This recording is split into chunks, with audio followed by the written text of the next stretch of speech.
is conjugal love. That's why we are in the lineage from Lord Chaitanya Mahaprabhu, because he came in that mood of conjugal love, and then we're following in his footsteps, so we're also attracted to that mood. So we don't want to go to Tatashta. We don't even want to go to Vaikuntha. We want to go to Goloka. Because in Goloka Vrindavan, the Lord accepts that mood of conjugal service. He's open to that. You have to become a resident of Vrindavan. That's why we're here. Why are we here? There's cows everywhere. You walk up and back up in these hills, and it's just like the descriptions of Vrindavan. The boys went to the swimming hole the other day, and it's like there's like carpets of sweet-smelling flowers and orchids. Wow. Yeah, and pools and waterfalls and fresh running streams and cows everywhere. So this is more like Vrindavan than Vrindavan. You know, if you go to Vrindavan, India now, it's a desert. Why? Too many sinful activities. So because of that, now the Lord is withdrawing his dham. It becomes harder and harder to access the feeling. What was that? Oh, the Lord's actual abode when you go to Vrindavan, India, because of all the tourists and all the Muslims, and they're all eating meat, and it's nasty. So we were in a place that has that Vrindavan atmosphere naturally. Because of the land. The land here has a lot of mode of goodness. So we chose this place deliberately to be in a place that has that energy, so that we can perform devotional activities and always think of Krishna very nicely. We don't have to worry about politics. We don't have to worry about all these other spiritual groups in competition with us and trying to defeat us philosophically. And if we were in Vrindavan, India, we would have so many problems. So here, we don't have any problems. It's great. More questions. Mm-hmm. Could you talk about the mood of Om Hari Om or Om Namah Shivaya? Oh, we're not into that at all. These japa mantra? If you want to go to those places, you see, where do you want to go? Japa mantra is your spiritual destination. Why? Because by chanting japa over and over and over, you are creating so many impressions of spiritual quality in the mind. And at the time of death, these impressions will come back out. People say, who's asking this? Peter. Peter. Oh, Peter. At the time of death, the mind unreels. It's like it's put on fast forward, and it unreels all the impressions digested during the entire lifetime. So depending on the quality of these impressions, that determines your destination in the next life. Krishna says, yang yang vapi smaran bhavam, tyajatante kalevaram, tang tam evaiti konteya sada tad bhava bhavita. Whatever the quality of the consciousness that you remember at the time of death, that's where you go in the next life.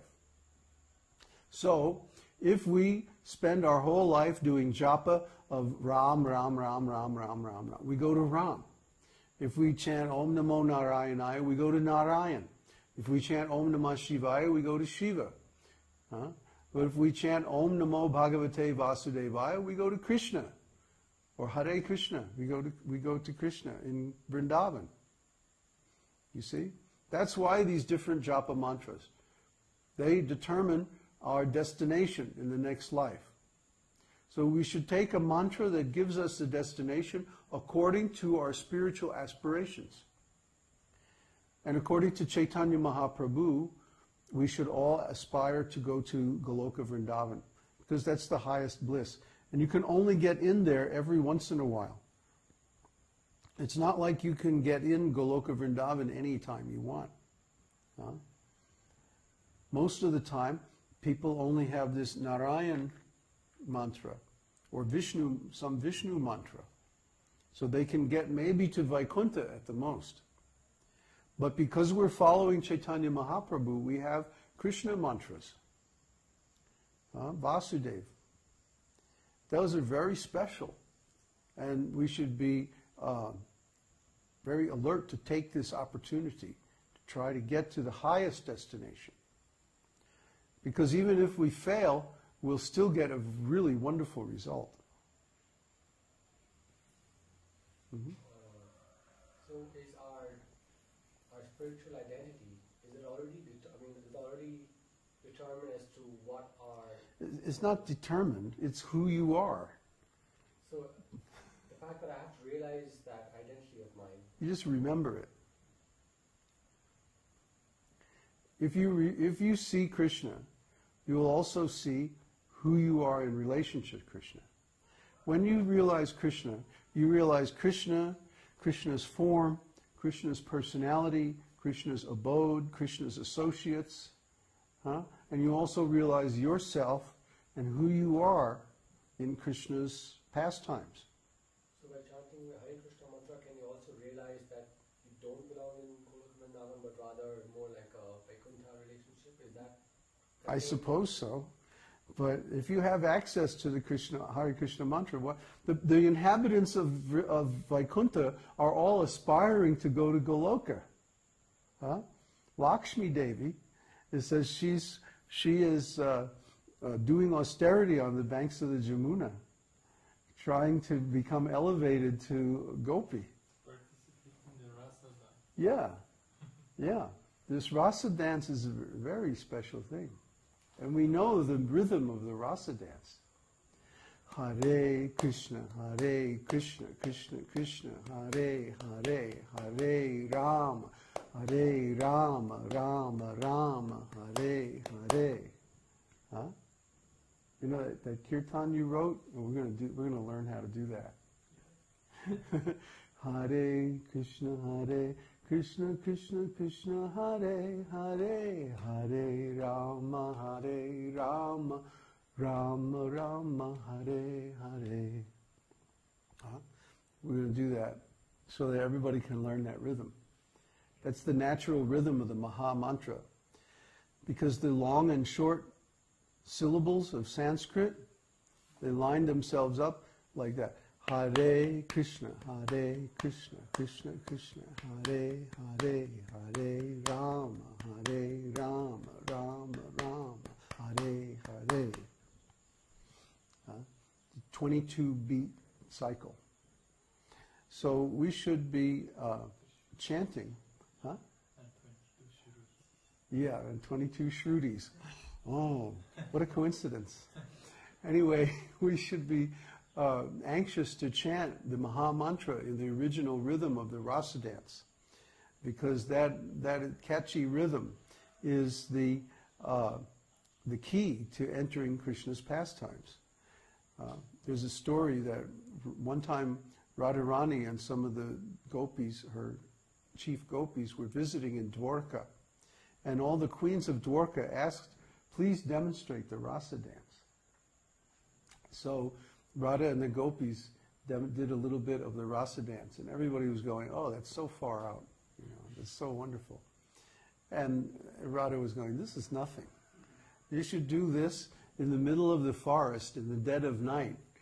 Then you would understand. Yeah. So, any other questions? Yes. From Luciano. Sorry if not too foolish, but I need more elaboration. The chanting of the Maha Mantra cleanses our heart, soul. So if we are making honest efforts to follow all the principles, I do not fully understand why we cannot chant the Maha Mantra. What's the difference between honest effort and actually following? If you make honest effort and you can't follow, then you're not qualified. It's very clear. Yeah, like Yoda says, there is no try. Do or not do. Yeah. So if you're trying, that means you're not doing. So you're not qualified. Wait until you're qualified. Chant Dvadashakshara mantra, and then when you're qualified, when you can easily follow these principles with confidence, then gradually chant Maha Mantra. Just wait a little bit. Yeah, just be a little patient. It's just like when Srila Prabhupada left this world, you know? Everybody said, who's going to be the next guru? Oh, wait a minute. Just slow down there, young whippersnappers. Hold your horses. Huh? What's the big rush? Why not wait until Krishna reveals, and in the meantime,